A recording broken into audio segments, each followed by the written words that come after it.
super excited. So obviously our second floor locker room was identified in our health, life, safety plan of some plumbing in some different areas that had to get updated.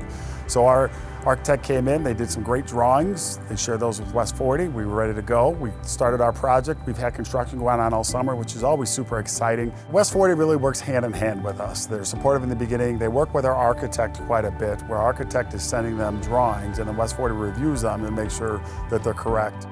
We want to make sure that they have plans that are available, sent to us, that they complete a permit application. They do a plan review of everything that they have laid out for that project.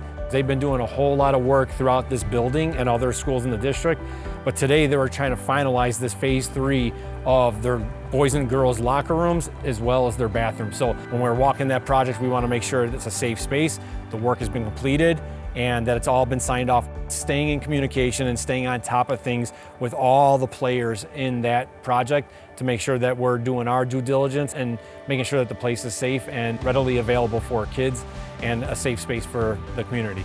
That trust and that communication is what really gets us to that end goal of a finished product. So that is key, that is number one, and I think that's what makes us special at West40. Just always more confident in having West40 come in. They've got the expertise. They're a great resource and someone we want to lean on and work hand in hand with.